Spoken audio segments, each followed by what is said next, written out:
All right, guys. So we are live. Let's start with the session. Hi everyone. Good evening, everyone. Uh, we are very happy to have you here. Joining us today, giving us time this evening, and we have here Apur also with us. Joining us today. Uh, so hi Apur. Before we start with the session, I would just give you a small brief about me and the community Rebase. So hi, I'll be your host for today. My name is Candida, and I'm part of the community team at Rebase. So many of you guys might have heard about Rebase, but then whoever who have not yet heard about Rebase, I'll just give a small introduction on what Rebase is. One minute.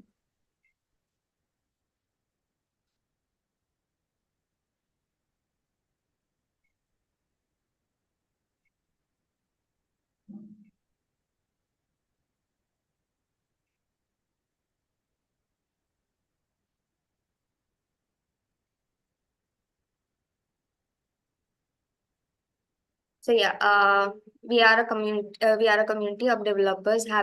We have around 2,500 plus developers. I think it's going to become 3,000 now, if I'm not mistaken. And it's a community where developers of like-minded people come together, grow and learn together every day like that, right? And as part of the mentors, also we have different mentors in our community from Uber, Microsoft, Google, etc., where these mentors come and give us exclusive mentorship sessions for the community members on several topics such as interview preparations, job opportunities, networking, system design, and so on like that. And it has been very helpful for our community members also. Get in this one-on-one mentorship session with these amazing mentors which we have in the community. Apart from this, we also conduct offline meetups for the members in different parts of the cities like that, like Jaipur, Indore. Today we had actually two meetups. One was in Bangalore and one was in Rajkot, which got over, and it was really good. Like we were just getting photos right now and seeing like that. So we do this. These are part of the community things which we try to do. Apart from this, also we have a lot of other perks in the community. Every weekly we have networking sessions where our members join together on a voice call over Discord and they interact with each other.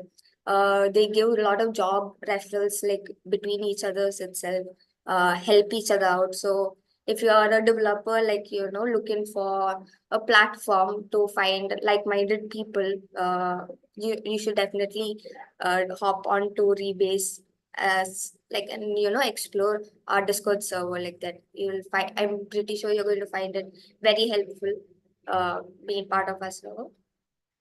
So coming to the joining us today, we have Apur here, who's a computer scientist too at Adobe. He have like 7.5 years plus experience in web development, and uh, he's currently working in marketing automation team in Adobe, and he have received also an award for leading front end development in at Adobe team itself, marketing team itself.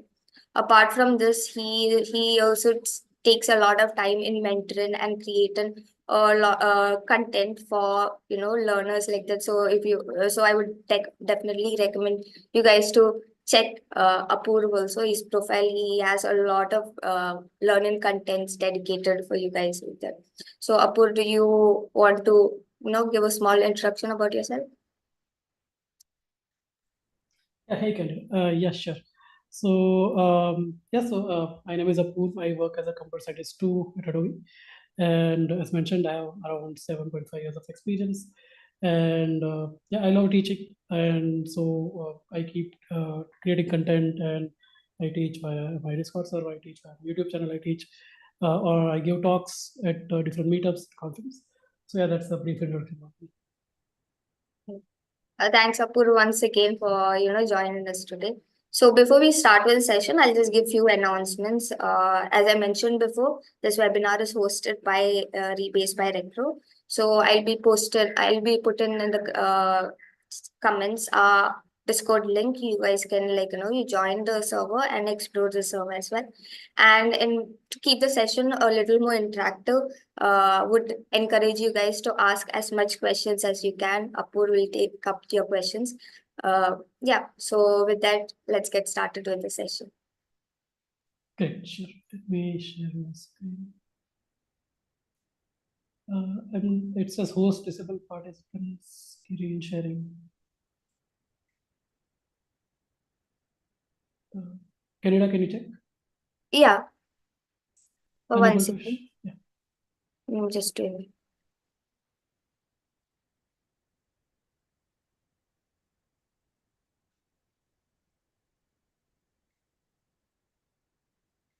Can you now? Sir? Yeah, I am.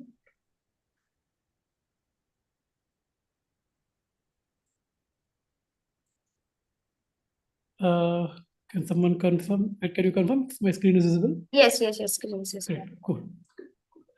Okay, so before directly jumping onto the topic, we'll just set the premise of what kind of problem are we trying to solve. Okay.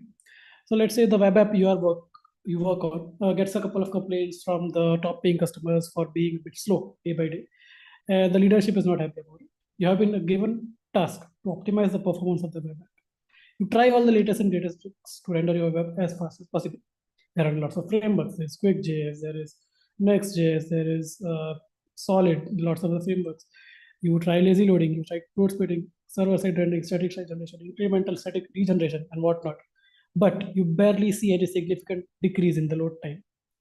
You realize to understand how exactly the browser renders the UI so that you can measure the correct metrics and then make the relevant optimization.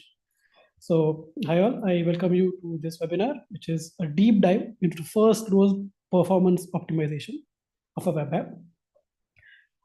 Again, we have done the introduction, so I'll just skip this part. We'll just go to the next slide. The agenda is three things. One, how to measure the performance of a web application. Second, understand the critical rendering path. Third is optimizing the first node of a web application. So first thing, what we're going to do is understand that to optimize something, first we need to measure and see how good or bad it is, right? So always measure first and optimize later, okay? Always remember this.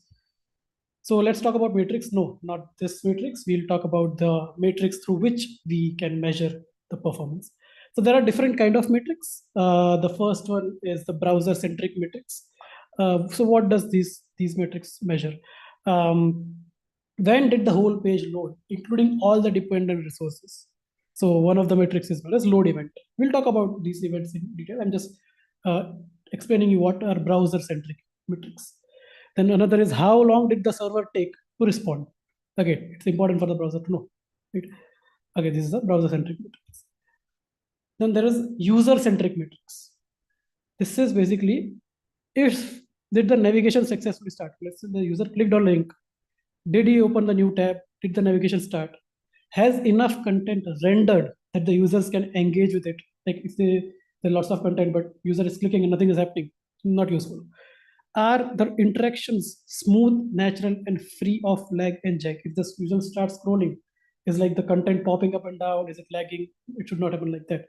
So these metrics helps us measure these kinds of things. Example of these metrics are core web vitals. You might be aware of this. If not, definitely you'll be aware of it in now. So then there's third kind of metrics, which are known as custom metrics, which do not fall in both these categories, and they are like specific or unique in some way for your unique requirements. So for some of the examples are like, how long does it take for single page application to transition from one page to another? Okay, how long it takes for a server-side rendered app to hydrate? The cache hit rate for resources loaded by repeating visitors. So these are different kind of things that you would want to measure. And to measure these, there are APIs available. So those are performance observer API, user timing API, event timing API, navigation timing API, server timing API. Okay, these are the different APIs available. So I will be sharing this slide link at the end So you can definitely check all of the links. So I have shared the links of all of them. So using these APIs, you can create your own custom metrics, okay, for your specific needs. Now, those are the different type of metrics. Now let's understand what is lab data and what is field data.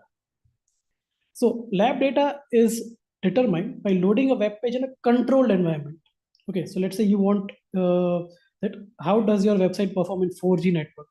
Okay, how does your website perform on a 2 GB RAM laptop or a 4 GB mobile with 3G connection? These are known as control environments, and if you do testing in these kind of environments, it is known as lab data. Okay, examples is Lighthouse. So if you're not aware, then you just go to your Google Chrome, and there will be a Lighthouse dev tool available, and you can run your Lighthouse code right there. Another example is web page test, and we will be exploring web page test today. So I'll explain that time. Going forward, the another type of data is field data. This is like actual data of actual users. Okay, it is like measuring a given set of performance metrics for each one of those users' individual experiences. This is real user visits. Okay, it reflects the actual devices, actual network conditions, and actual geographic location of the users.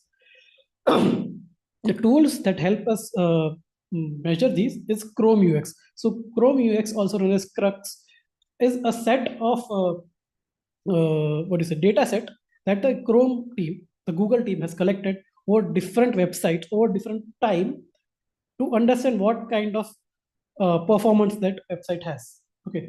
Another example is page speed insights. Again, under the hood, page speed insight uses the Crux data. Again, we will see the demo of page speed insight going forward. But just I wanted to explain there are two types of data over which you can measure your website performance. One is lab data, one is field data. I hope that is clear. Okay. Next, now we are going to understand each matrix. So we'll start with browser-centric matrix. So this is the first one, which is known as TTFB, also known as time to first byte. So it is like time taken for the browser to receive the first byte of response from the server, starting from the URL navigation. So let's say you are on a website, or you are just going to the address bar of your browser. You type the URL and now you hit enter. From that URL navigation till the first byte of response. Okay, that time is known as time to first byte. Let's see this visually. Okay, so when you do that, when you hit a URL, then redirection happens. First of all, in the cache, it will see if it has the data of it or not. Now, if not, it will go to the DNS, okay, because it has to resolve the domain name of that. Accordingly, it has to go and go to the server, fetch the HTML, and this has to establish a TCP connection. Okay, it happens over HTTP. So it has to establish a TCP connection. And then the request start happens. Okay. And if you see here, the response start. So this thing, the time between start time and response start, that is your TTF. Okay. I hope that is clear. Next matrix is speed index. So speed index is a page load performance matrix measuring how quickly the contents of a page are visibly populated. Let's understand it with visual. So basically, let's say your website takes 5 seconds to render total, completely rendering. But within half the time, let's say 2.8 seconds, it almost renders, like almost 90% it renders. Then this is a good speed index. Okay, this 0 to 100 is the amount of website that has rendered, and this is the time over which it has rendered. So let's say at this point, let's say at median point, if it had only rendered, let's say 40%, then that is not a good speed index. That's a bad speed index. Okay, so that's what a speed index means. I hope that is clear. Then there is time to interactive. Very important metrics. So please focus on this. Measures the time from when the page starts loading, okay, to when it's visually rendered. Its initial scripts, if any, have loaded. So if there is any JavaScript to be loaded for this page, then it has to be loaded. And it is capable of reliably responding to the user's input quickly. So if I click on some button or if I start typing, it should respond. Okay. So there is a calculative way of explaining it. It's like point in time when the last long task. Usually a long task is defined by any task that takes more than 50 milliseconds to execute. So point in time when the last long task finished and was followed by 5 seconds of network and main thread inactivity. Let's understand by example because this is a quite elaborative one. So see here, if you see, these are the different tasks. Basically, this is the JavaScript scripts getting executed, JavaScript code getting executed. But these, the one you see in green, they are less than 50 milliseconds, and these are the orange ones are the long tasks, more than 50 milliseconds. So as we read, point in time when the last long task finished. So when the last long task is here, okay, followed by 5 seconds of quiet window, no network activity, no main thread activity. Okay, so this here is not is your time to interactive. Okay, so I hope that is clear. It's a bit tricky to measure, but just to understand, basically when the interactivity starts, right? But anyways, it's a browser metrics, not for visual thing. So we just need to make sure that it's within the range, within the good range. Now we'll move to user-centric metrics. Okay, here the one which we will talk about are core web vitals. So I'm assuming you would be aware of this. If you're not, then let's try to understand them. Web Vitals is an initiative by Google to provide unified guidance for quality signals that are essential to delivering a great user experience to web. Those and core web vitals are subset of these web vitals, okay, which are core to the user experience. Okay. Let's try to understand each of them. The first one is LCP, which is known as largest contentful paint. It corresponds to initial load. So what does it measure? It like when exactly the most important content of your website is rendered. And by most important, we mean the largest content of your app. It could be a heading, it could be just a heading. If your page has a big heading, it could be that. If it has an image, it could be that. Okay, so it depends on what it is. Okay, and it can be different on different screen size for same website. Because if you make your website responsive, you would want to decrease your image size, and or you want to change your menu, you want to make it a burger menu. So it depends. Okay, so on different screen size, it will be a different content. So let's just see how it is measured. So during the rendering phase, there can be multiple candidates for LCP. Okay, so let's say this, it was first it loaded this much. So this was the candidate for LCP because that is the largest one. Then this became the largest one. Okay, and then this continued, and then at the end, when the website was completely loaded, we understood that this is the largest content. Okay, this is the largest content. Okay, so we will calculate the time when this was rendered from starting. Okay, so that is your LCP. Hope that was clear. Let's move to the next one, which is first input delay. Okay, it corresponds to interactivity. The first one was corresponding to initial load. This corresponds to interactivity. Okay, what does it measure? It measures the time from when a user first interacts with a page. That could be a click of a link, tap of a button, custom JavaScript powered control, to the time when the browser is actually able to process the event handlers in response to that interaction. So let's say your website is still loading the JavaScript of the let's say React app is still getting executed, and you start clicking, but it's nothing happens. It happens only after a certain time. So that delay from click to the execution start is your first input delay. Again, we can see that visually. Okay, here the browser receives input, but as you see, there is a task going on. Okay, main thread task. Only when it completes, the browser is now able to respond. So this is your first input delay. You got the input here, and this was the delay before which the browser could respond to the input. Okay, I hope that is clear. Very important to note, first input delay will now be replaced by interaction to next page, INP, as a core web vital on 12th of March. So let's say in 2 weeks, it will be replaced, 2-3 weeks, it will be replaced by INP. So let's understand what is INP. Interaction to next point. Okay, again, it has to do with the interactivity, corresponds to interactivity. It assesses a page's overall responsiveness by user interactions, two user interactions by observing the latency of all click, when it is a mouse event, tap if it's a phone, keyboard, okay, interaction instruction through via keyboard, throughout the lifespan of users visit to a page. Okay, for the first input delay, it is only the first one. For interaction to next page, it will throughout your life cycle, throughout the lifespan of the user visit, it will keep on measuring all those delays, and the whichever will be the longest one will be the final INP value. I hope that is clear. So I hope you understand the difference between FID and INP and why INP was introduced. Because usually people were tricking and making sure that their first interaction would be fast. But overall, in their page, when people used to scroll or do some other stuff, the interactivity delay was still there. Hence, this INP matrix was introduced to better measure the interactivity metric.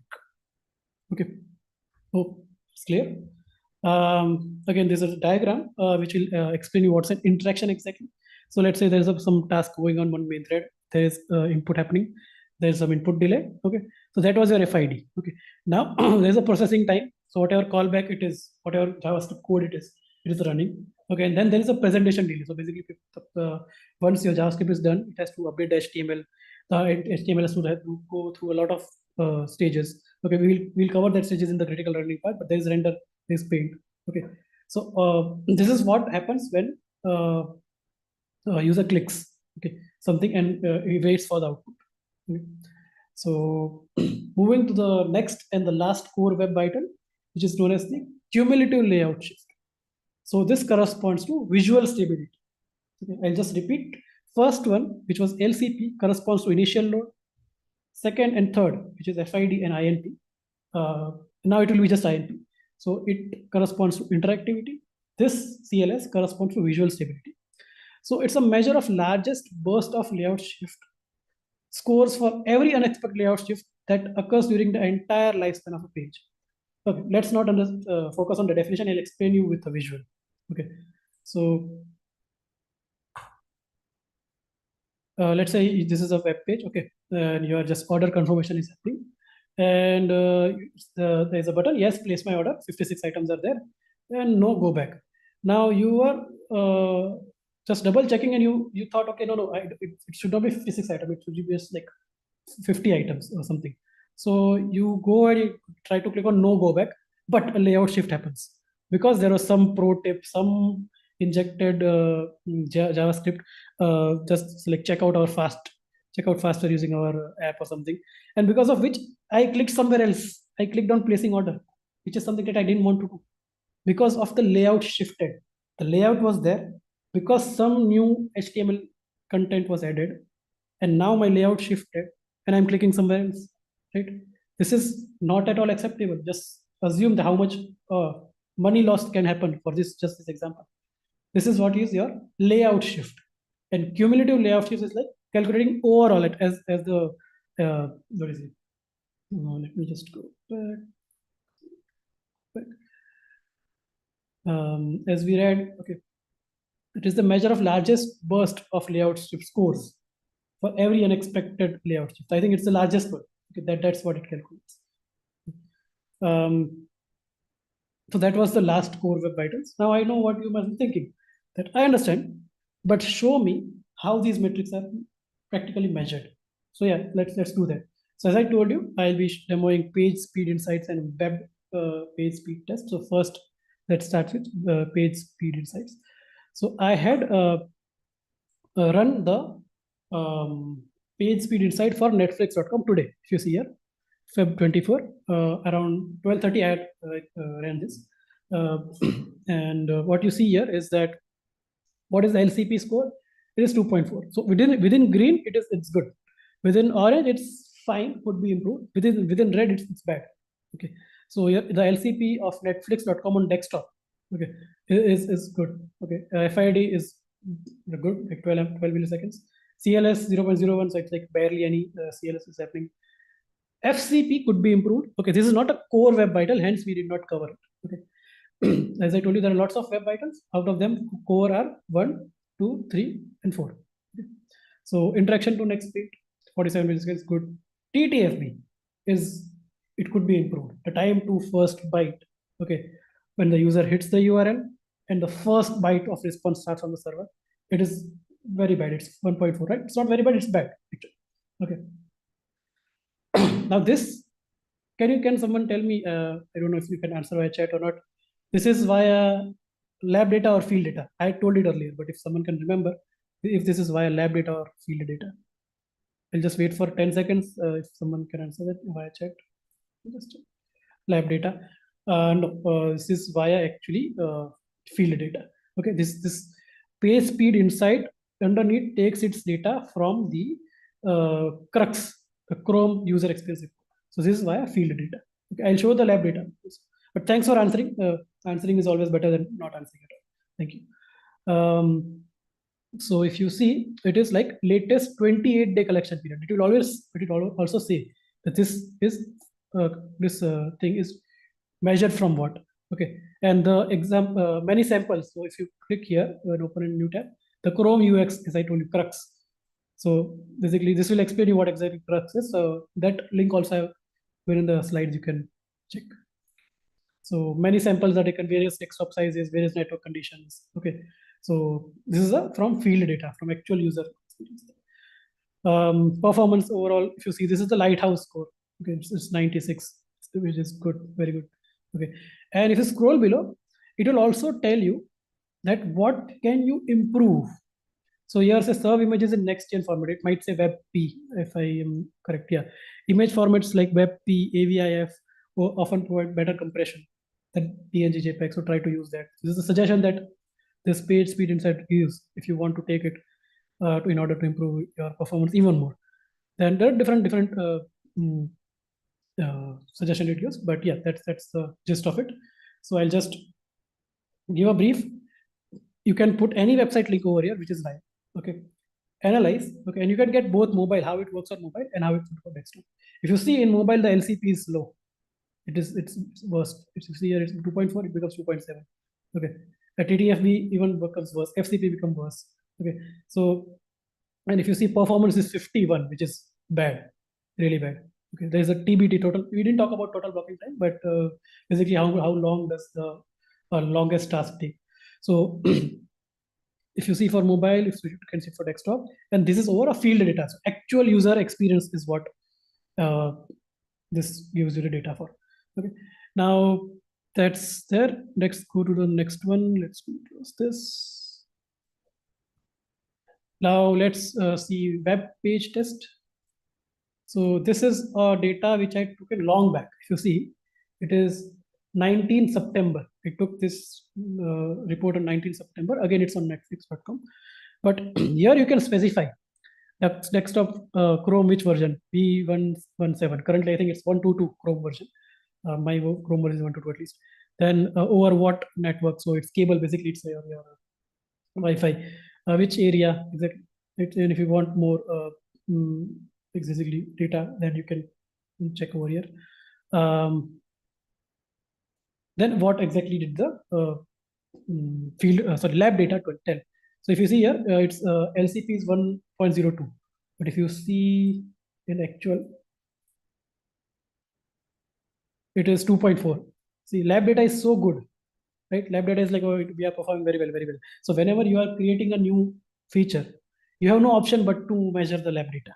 Okay, but when it goes into production, you have to measure the field data, and also you have to check, okay, whether the field data and the what is the difference between the field data and lab data.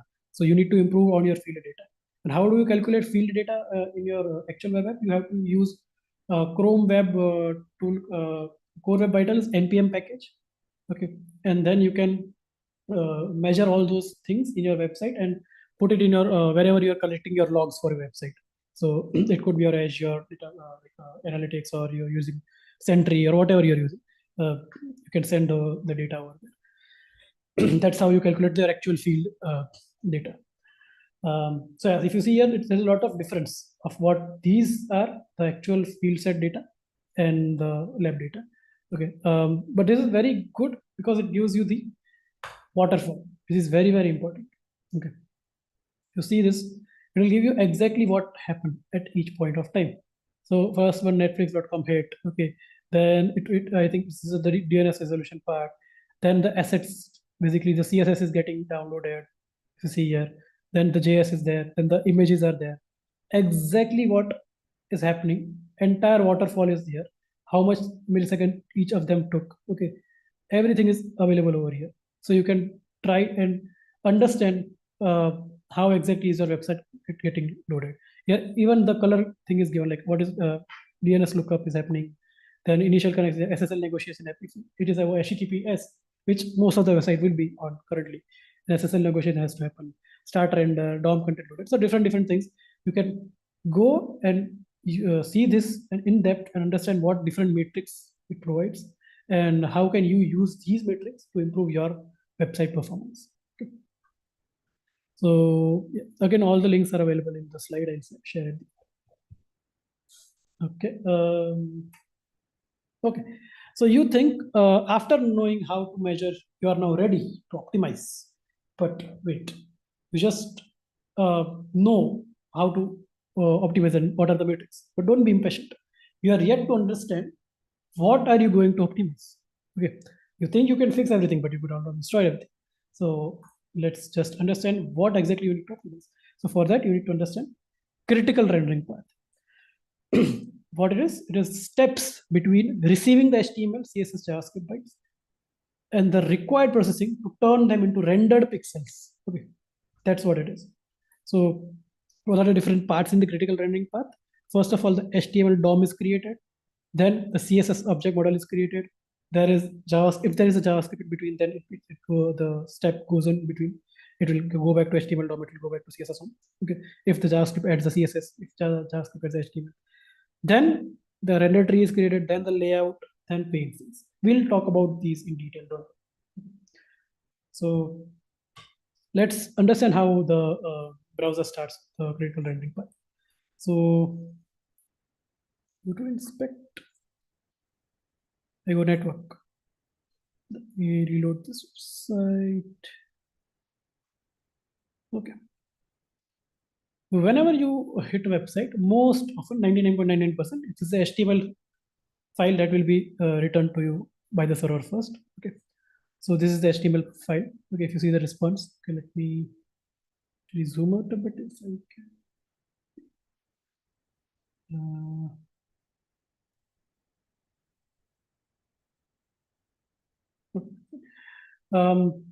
If you see here, what happens is the browser goes line by line to the HTML. Okay, it checks what is happening. Okay, it's just meta tag. This is a meta tag. It's just link. It's a link tag. Okay, so I have to download this now. So next, what it does, it starts downloading the CSS. So if you see this, the next one, the next what is downloaded is CSS because it's the thing that is requested.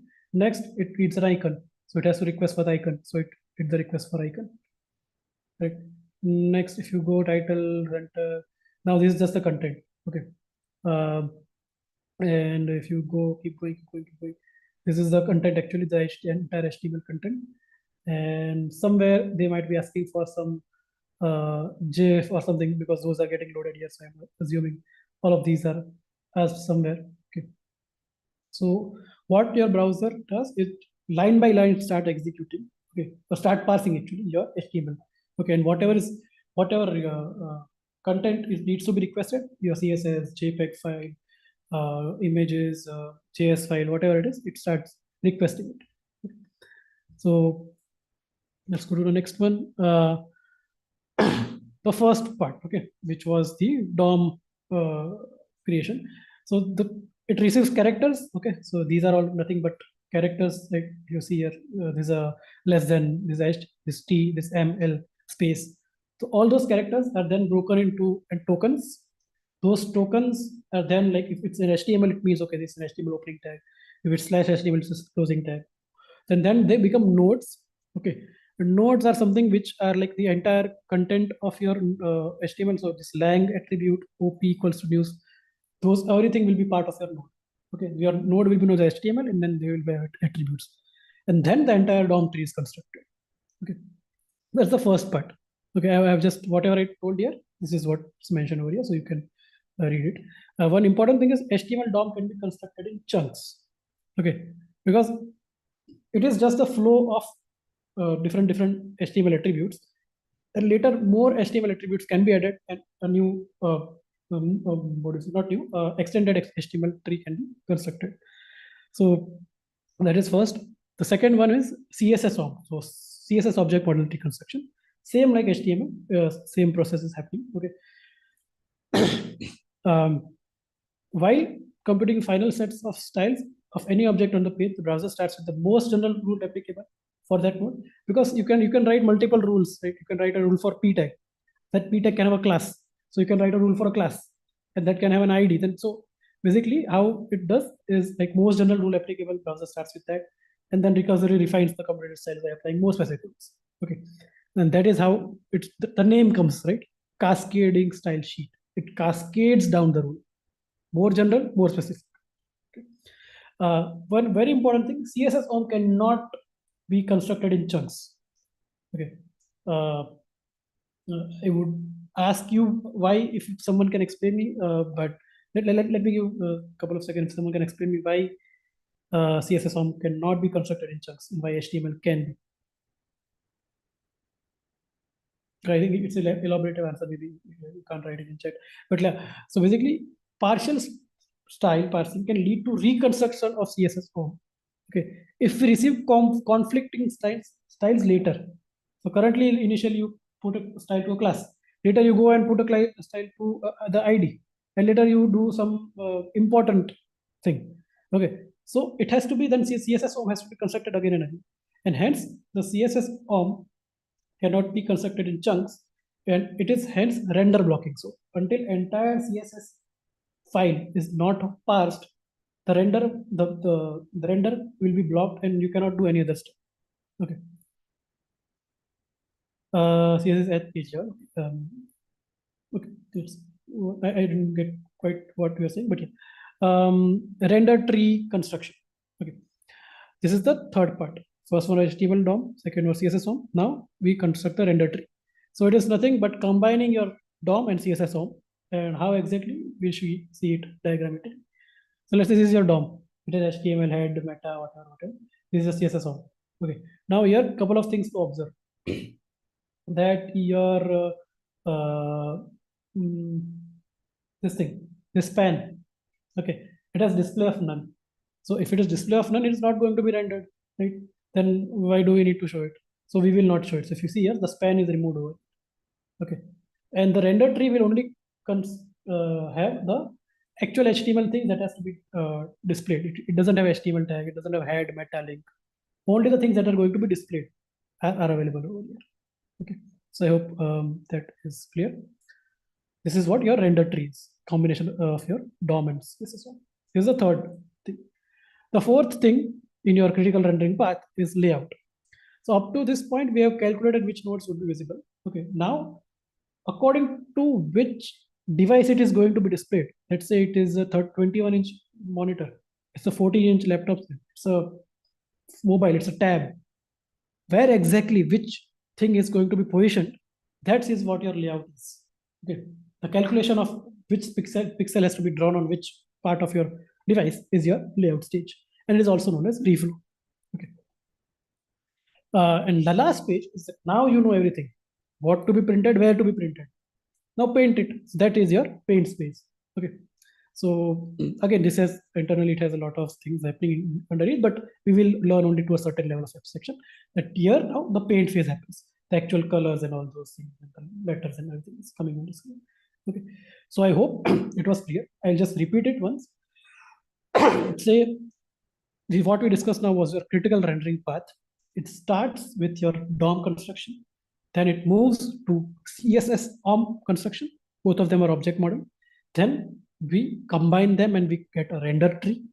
Then we calculate the layout based on the device it is going to be rendered, and then we paint. Okay, that's what that was your critical rendering path. So now that you know what the path is, and now you know what your matrices are, now you can start optimizing it. Okay, so before that, let's see the demo of the each phase of CRP and performance tab. So this demo might not go as expected, because not all the time it gives the correct, the tools are not okay. Let's see. Let's just see. So what I did now is I refreshed the website and I recorded the thing in the performance tab. Okay. So if you see here, there are different phases. Good. So here see, if you see there are different phases: loading, scripting, rendering, painting. Okay, if we go to event log, okay, and if we go to, let's start with this. So what happens is send request. Okay, so don't focus on these because we were already on the site. So we did the refresh, then hence the page height and visibility change, everything happened, unload and all. So first of all, send request happens. Then we receive response. Okay, then again send request. Why? Because when we receive the response, it asks for CSS, then it asks for SVG, then it asks for GIF. Okay, so these are all the events. Okay, now the parse HTML happens. So only for line 0 to 2, as I told you, that the HTML can be constructed in chunks. This is the first chunk, only line from 0 to 2. Then if you go here, this is, I think, style calculation. So let's move to the next one. If you see now, line number 3 to 166. Okay, so entire that chunk is now being passed. And I think there will be one more. There should be, yeah, line number 167 to 168. Okay, so if you see, the entire HTML was passed in different chunks. Okay, so this was your first HTML DOM construction. Okay, let me go back, and if you see wherever the style calculation, okay, it will see parse CSS. So because this is tricky to search, so I'm just trying to not exactly this. It has to be parse CSS.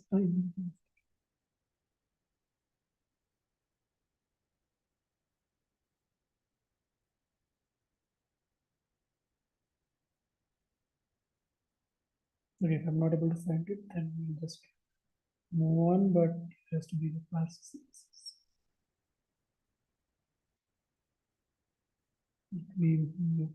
Okay, no, I was not able to find it, but there will be a parse CSS thing. Okay, and then comes your, as I told you, render tree construction. Okay, then comes your layouts. If you see here, there's layouts in between. Okay, and if you see here, they are different happening in different, in a staggered manner. Okay, so that's why it's difficult to explain this with the live data because it keeps on changing. Okay, every time I do it, it will come different. Okay, but you need to just understand what are the different stages and the order of it. Okay, so there is layout, there is paint, as I told you. Okay. Oh yeah, here it is. I found it. Parse style sheet. So if you see, parse style sheet is only one. You can't find it anywhere else because it has to happen once. Okay. But parse HTML can be done in chunk. So that was the point I was trying to do. Okay. So once parse style sheet happens, then the layout and then the pre-paint is there, but just like it, and paint. Okay. So those are the different critical rendering path steps that I was demonstrating now. Hope that is, yeah, I can filter out. Yeah, I should have done a search for it. Style sheet. Yeah, so if you see, it's only one. If you see path, it will be 40. Okay, cool. Next. Now let's understand what is first load time and what is the repeat view load time. So let's say a user is navigating to your website for the first time. He has never used your website. Then that is the first load time. Okay, logging in for the first time. That is the first load time. And now he has already visited and he revisits again. Okay, then is a repeat view load time. So both optimizations are different. The second one is mostly based on caching your assets and storing using your storage, local storage and session storage and all those stuff. Okay. What we are focusing on in this webinar is the first load time. Okay. So just wanted to clarify. So now let's optimize our first. So the first thing that you can do is enable gzip on text-based files. So basically, if your content you compress and send, obviously it will be less and it will be reach faster, which is very commonsensical. So I would say just gzip your text-based files, HTML, CSS, JS, JSON, SVG. And I believe HTTP2 does this by default. Okay, or maybe you have to configure something, but it happens with HTTP2. Then another thing is use a CDN for static content. What is a CDN? CDN is a content delivery network. You can assume CDN to be a server, a dumb server, If you request something, it just returns. If you request something, it returns. It doesn't do any calculation. There is no code running behind it. Okay. So our normal servers is like it has our Node.js code or JavaScript code or Java code. It has to execute and then get from database and return. A CDN is like a dummy server, which if you request an asset, let's say you have stored an image over there, you request, it returns. So it's very fast. Okay, so you can use CDN for your static content like images or even your JavaScript bundles. Okay, and CSS and all those stuff. So it will be faster. Second, optimizing your JavaScript. Okay, JavaScript is parse blocking. So in your HTML, if anytime you are executing a JavaScript, make sure it is the last. I'll show you here in Hacker News what they have done, which is a very basic technique because it's a very simple website. Hence, I use this to demonstrate. Otherwise, it would be very difficult to demonstrate things. If you see the script tag is at the end. After everything is done, then only there including the script tag. Why? Because JavaScript is parse blocking. Okay, it will your HTML DOM tree, your CSS DOM tree, render construction, everything will be blocked if you don't execute a JavaScript if it comes in between. So because it is placed last, then everything happens and then this gets started execution. So so that's why we need to defer it as much as possible. Okay. And there are different ways if you how do you execute a JavaScript. But let's say it is your normal JavaScript tag. Okay, it doesn't have any attribute, just a source. What happens? Let's say your HTML is parsing, and somewhere in between you put a script tag. So what will happen? Your HTML parsing is paused. Paused till when? Paused till the script is downloaded and executed. Your HTML parsing will be blocked. Okay. Next, we see if we introduce a async keyword. Okay. What happens is HTML parsing, script tag encountered. HTML parsing will continue while the script is getting downloaded. Okay, it will be parallelly happening. But as soon as the script is downloaded, it will do its execution and the HTML parsing will be paused. Okay. Now there is a third thing, which is defer, script defer. Okay. This is as good as putting a script tag at the end. Okay. So HTML parsing encountered script tag. HTML parsing will continue. In parallel, the script will be downloaded from the server. And once the HTML parsing is done, then only the script gets executed. Okay, so you can use defer keyword or you can put your script at the end. Sometimes async might be required because your JavaScript has your HTML to be rendered. Okay, and in React it would be that. So then you can do async. So at least your HTML parsing is not blocked while the JavaScript is downloading. Okay. So, but if it is something like analytics. Okay, that's why I've given an example of analytics, which doesn't need to be loaded at your first with your JavaScript with your HTML. Okay, then it can be deferred for later. Next, optimizing CSS. Again, it is render blocking as we discussed. Okay, so get it to the client as soon as possible and as quickly as possible to optimize the first time to first render. How? So basically, there are different ways. Let's say your style sheet contains lots of media queries. So your website is run on different devices. Let's say tab. Let's say you can even print from your website or on phone also it can be used. So you can divide your style sheet in different CSS files. So there can be normal one. Okay, then there's the media all, meaning all applicable to all the devices. Then there is one with orientation portrait of phone. Okay, only orientation portrait, not landscape. Okay, so and then there's one for print. So these will be downloaded only when it is loaded in, let's say this will be downloaded only when it's loaded on a mobile. This will be downloaded only when the user clicks print. Only otherwise these two are downloaded. So that's one of the optimization you can do. Another thing is resource hints. Okay, so resource hints use rel and as attributes of the link tag. Okay, what are the different resource hints? Preload, pre-connect, prefetch, DNS prefetch, and what are the different contents that can be loaded with resource hints? Script tag, basically the scripts, JavaScript, style, font, image. Let's understand each of them. So one of them is preload. Okay, preemptively fetch and cache the target resource of current navigation even before the DOM tree construction begins. Okay, so even before the DOM tree construction begins, you want the data so that when the DOM tree construction start, it doesn't request and wait. Okay, so that's when you do preload. Okay, it's best suited for resources that are typically discovered late by the browser but are needed for rendering in the first fold. So let me explain what your first fold is.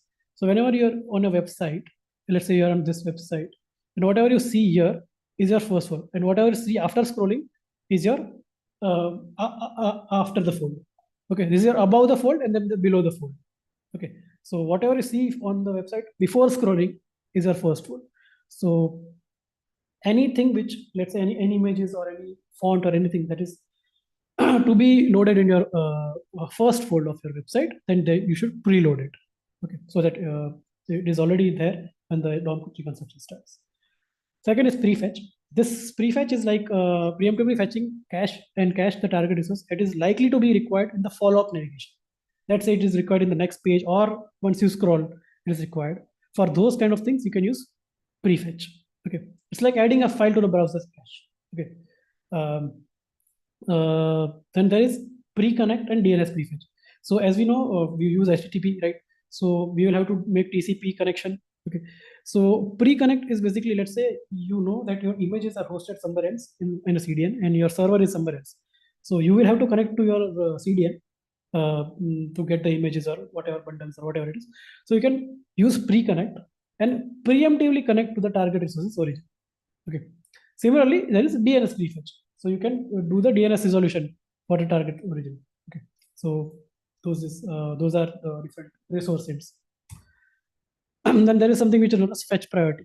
Let's say you have an image carousel, okay, and you know only the first image is obviously the highest priority. So fetch that first, and later can be fetched in any order. So you will give that fetch priority high, and the others will do low. Okay, so that's what a fetch priority also helps you in your optimization. Okay, now we will talk about optimizing the core web vitals. Okay, so first we'll talk about the LCP. So use resource hints and fetch priority to eliminate resource load delay. So as we discussed resource hints, so you know now what they are.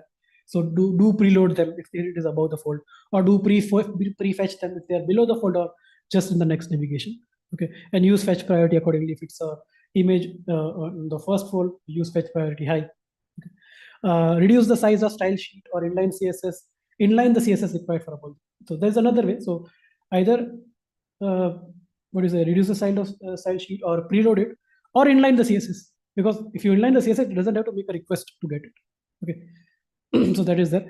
Use optimized image format like WebP. This we also saw in the page speed insight recommendation, right? So these are very optimized formats. Okay, and serve different size of images for different devices for website, because it will be loaded in on a good configured laptop. So you can have a higher MB image. On phone, it might not have that much high configurations, so you can have a low resolution image. Okay, so you can do those kind of optimization for LCP, because usually your LCP is going to be a big heading or a banner or an image or something like that. So let's go to the next one, which is optimizing FID and INP. Both are related to interactivity. So we'll we'll talk about their optimization together. So memoize long task. So what memoize means is cache result of a extensive calculation. So let's say once calculating something in your, let's say some JavaScript code takes, let's say very much, let's say 200 milliseconds to calculate something. So cache that result so that next time if the user enters the same input, it doesn't have to run 200 milliseconds. It can directly get it from the local cache of it, the programmatic cache of the thing. Okay, so memo is your long task. Offload long running tasks to WebWorker. This I have actually done. So when we were working for the when I was working in Walmart, so we had to do the pagination thing, and basically in pagination we had to do sort and filtering. So that was taking a long time, and the page was becoming unresponsive. So we moved the logic of sorting and all those things to, and it was a client sort, not a server sort. So we moved that logic to the web worker. Okay, that's how you optimize long running tasks and optimize data fetching. Okay, so let's say you are fetching too much data on your above the fold. You are fetching all the data that is required for the next navigation and for below the fold navigation. Don't do that. As and when needed, and when the user scrolls. okay, or preload it or prefetch it. Okay. So basically, in the interactivity part, we are trying to reduce the JavaScript so that it executes fast, and whenever the user clicks, he should immediately get a response. Okay, it should not be blocked. The last one is the cumulative layout shift. So this is very easy. You just add height and width to all images and content, which loads asynchronously. Okay, so whatever content is going to be loaded later, just add height and width to it, so that layout shift will not happen. That button will not be pushed down. That your image will not be pushed down. Your website will not be pushed up or down. Okay, so if you add a height or width, it will be fixed. The content can come there, but it will not cause a layout shift. The content can come later, but the layout sheet will not happen. So yeah, now you are ready to fix the first load performance the right way. So I hope this session was insightful and you learned something new. And what I would say is, whatever I taught now, okay, don't take my word for it. Just experiment it, create a small website, deploy it on Vercel or deploy it on anywhere, and test it out, the different things that I have taught. Okay, learn it on your own. Okay, experiment it, you will learn it better. So yeah, that's for the session. Thank you, everyone.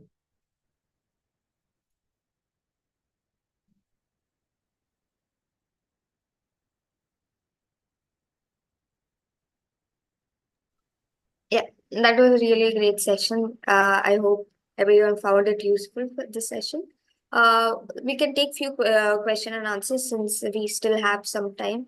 So you guys can start putting in your questions here in the chat, and Apur will be very happy to take over the questions. Those who are live on LinkedIn, you can put your questions in the comment section. I'll share it over to.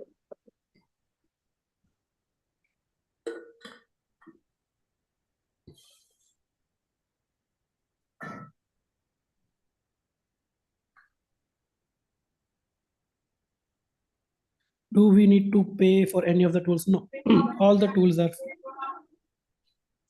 The PHP inside is free and web page test is free. I mean, there might be something that you can get more if you pay. I think web page speed, but I have used it free and I've got what I wanted. So no need to pay. Where will? Oh yeah, I'll share the link. Thanks for reminding.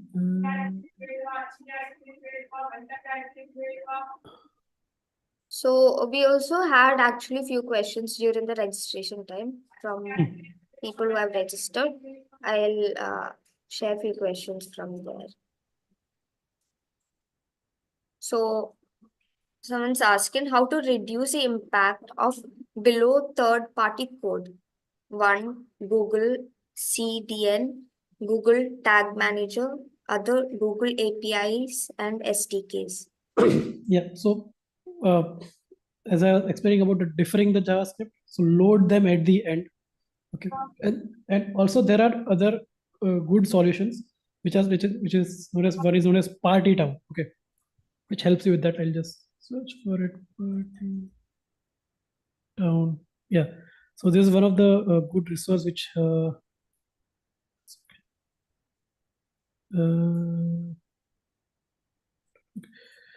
so this is a npm package that is available, which helps you lazily load libraries to resource intensive scripts, okay, which are like web, your analytics or those, and they will move it to a web worker. So this is one practical solution.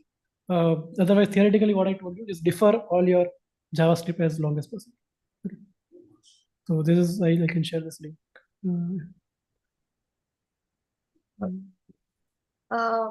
You can maybe share the link. Okay. Yeah. How to make fewer HTTP requests? That's not totally on us, because if you require, let's say, minimum HTTP request has to be made. Let's say you will require one HTML file, one CSS file, one JavaScript, and let's say a couple of images. So you cannot reduce HTTP requests because earlier it was an issue when you were in HTTP 1 or 1.1, you had to make HTTP requests again and again for any new resource. Now, with HTTP version 2 and I think 1.1, I guess, the connection is stored. So you don't have to make new HTTP requests. With the same TCP connection, the server and the client can communicate. Okay, so that's the thing. How add expires headers for Webflow website? I don't understand what is Webflow website. Can you elaborate it, question? Are you talking about caching expiring?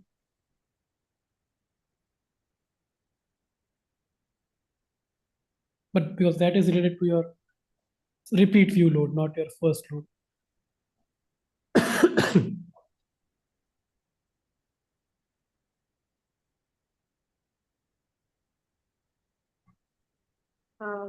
Okay, so someone from LinkedIn have asked, Shashank have asked, can you share some Medium articles or blogs which can refer further for more insights on performance optimization? Sure. So you can go to web.dev. Okay, I'll share the link. Go to case studies. This is a website created by Google. Okay, so I'll just so how to reduce DNS lookup? One, you can use DNS prefetch, as I told. Okay, and once so see if the website that your user is trying to access has never been fetched by him, then DNS lookup cannot be reduced. He has to do it.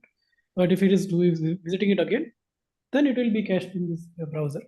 So like that you can do. And another way is your DNS prefetch. So it can happen in parallel. So that's one answer. Okay. Um, approach of develop fast communication between two or multi users. So I think you're talking about web sockets and stuff, right?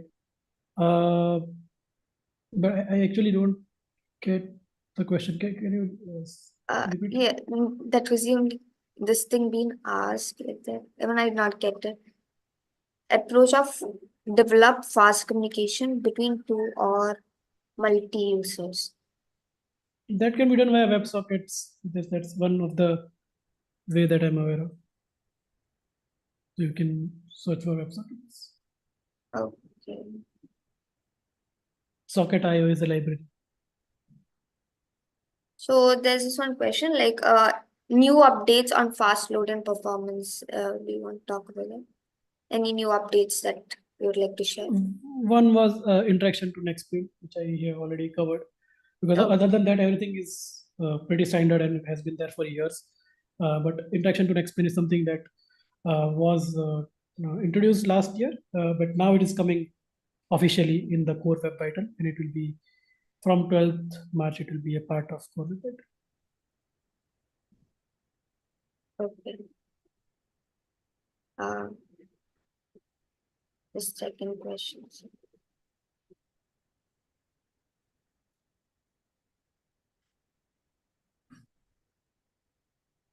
How do we improve the first load time of Angular application? Yeah. So this is a quite a common question that I hear that how do I do it in Angular? How do I do it in React? How do I do it in Next? So thing is, first you understand the fundamentals, which I taught you today. And then you need to understand how your bundler works. Okay. So you need to understand if you're using Webpack, how your Webpack works. If you're using Parcel, how your Parcel works. Then you will be able to do it. Okay. Because at the end, your code is getting bundled and served by your bundler. So you need to understand your Webpack, your Parcel, or if you're using ESBuild or Vite, whatever it is. You need to understand that, how to configure that, what are the different ways to uh, provide custom configurations of things. And again, one more thing you need to understand, if you have a web server, let's say, usually websites are deployed over Nginx server. You need to understand how do you configure Nginx server, how do you work with Nginx server. Those knowledge will help you do it with different frameworks.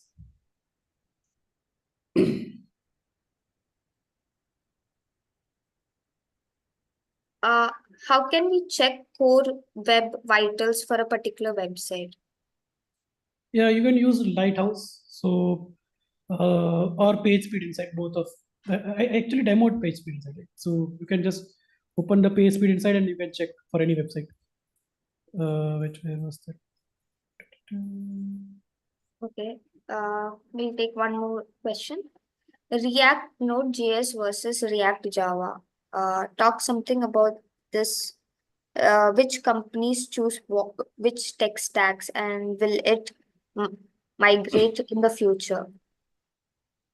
Okay, I just this. So this is the one website where you can get your core web vitals. Yeah. So next question was React Node and React Java. Which one? Okay. So it totally depends on company to company. Okay. Mhm. So this answer cannot be. There's no general answer to that.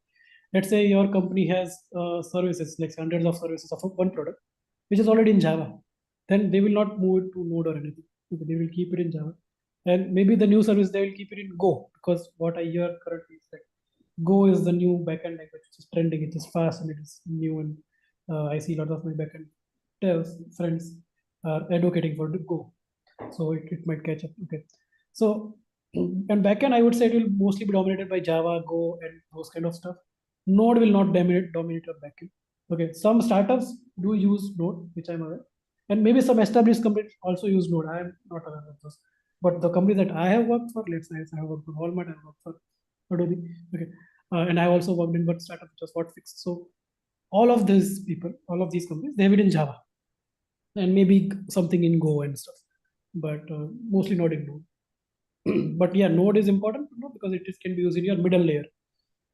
Basically, it is a service aggregator, a backend for front end.